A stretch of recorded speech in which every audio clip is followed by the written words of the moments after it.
小冉，你看，你不喝，不给我面子啊？好，我喝，我喝。来，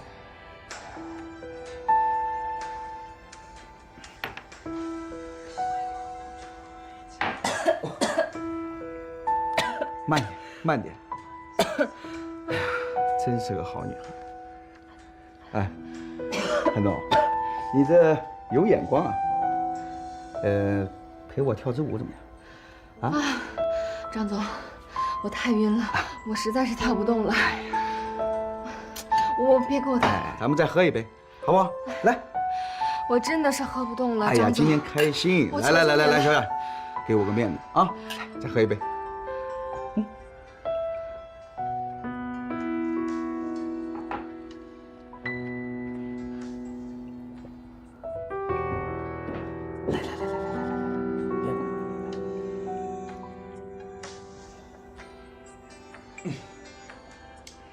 哎，咱们真的，张总，我喝不了了，我去吐一下。哎，小冉，谭总，今天晚上小冉跟我走怎么样？我不太明白你的意思。谭总开玩笑的嘛，我这点意思你还不明白？张总喝多了，我让司机送你回去。你要是让小冉晚上跟我走的话，这合同的事情，我现在就能拍板，怎么样？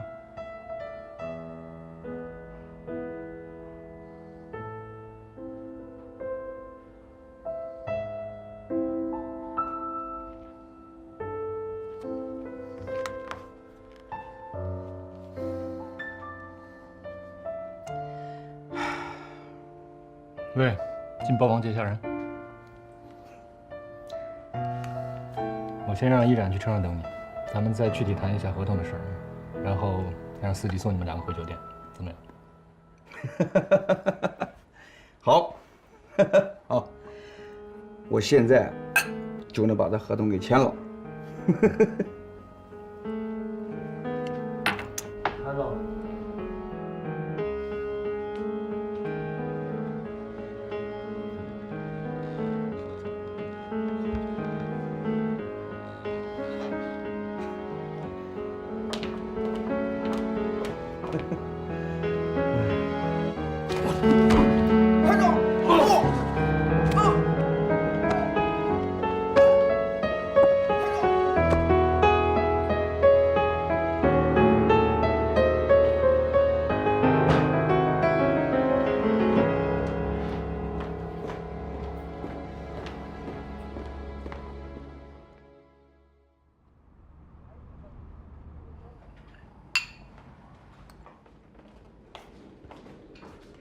我不吃早餐了，我上班去了，怕迟到。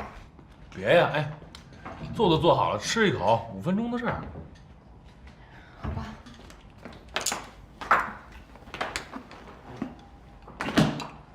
过来。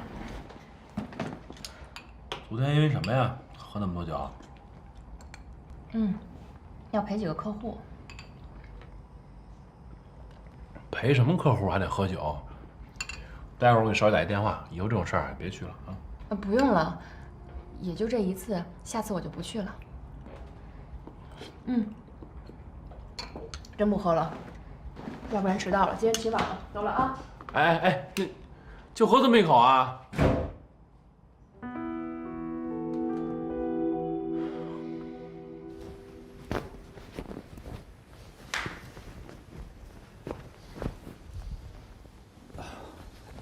没找你，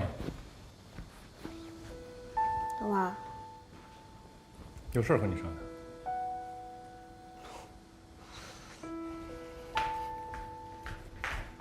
跟我商量？不会又是挖一火坑让我往下跳吧？你很不喜欢依然，对不对？什么意思呀？我想让你帮我做一件事儿，而且我觉得这件事儿，或许是你心里边一直想做的。啊，你是让我帮你猜猜依然和天乐呀？你说的。我不是这个意思，我是说，人家两个挺好的，我们作为好朋友应该祝福他们。你是不是对依然有什么误会啊？没有任何误会。作为天乐的朋友，我跟你都一样，希望天乐好，不希望他被人欺骗。而我对依然这个女人的第一感觉就是，她接近天乐一定有目的。我需要的，就是你帮我这位最好的兄弟，看清事实真相，了解这个女人的真实面目。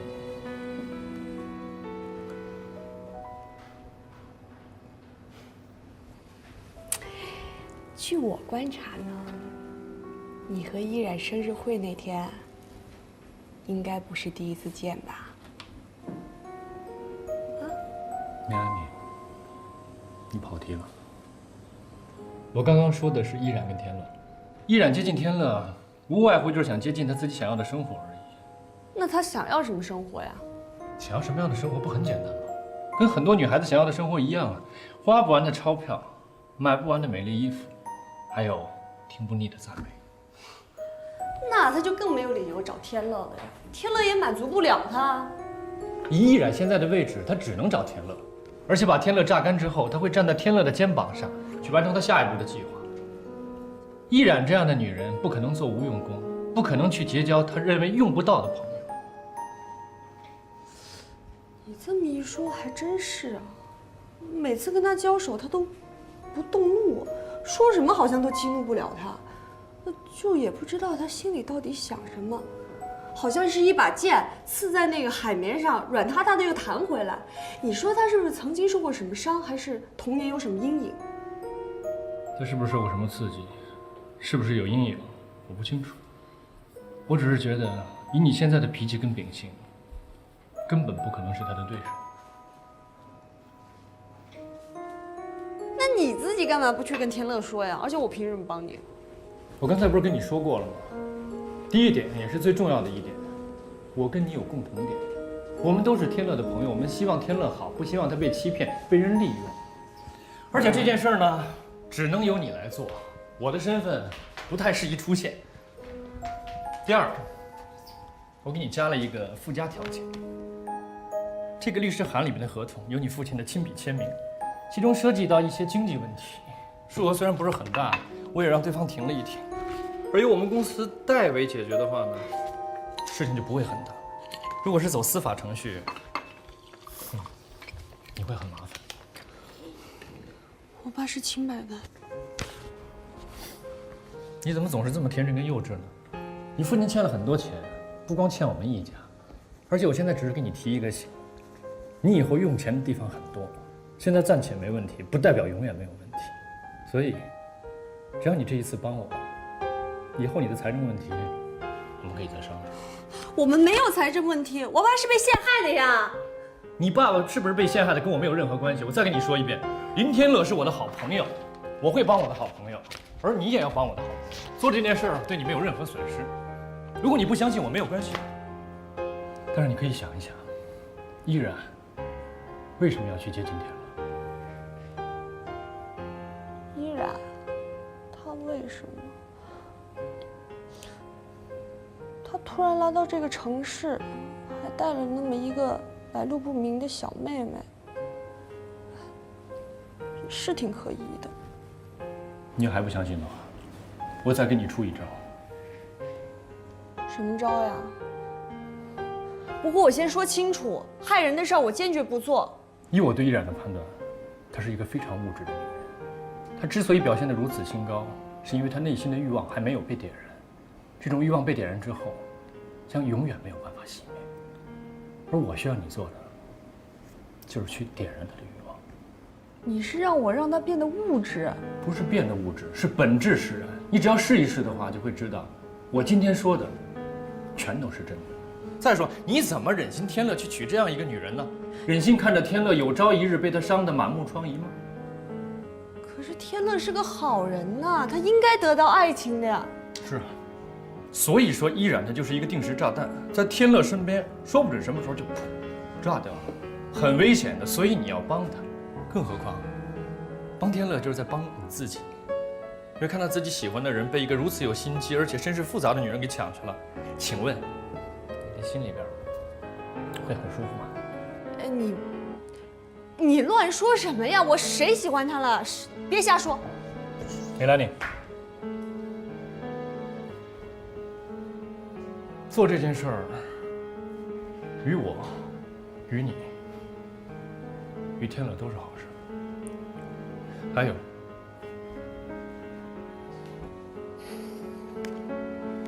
这张副卡没有任何密码，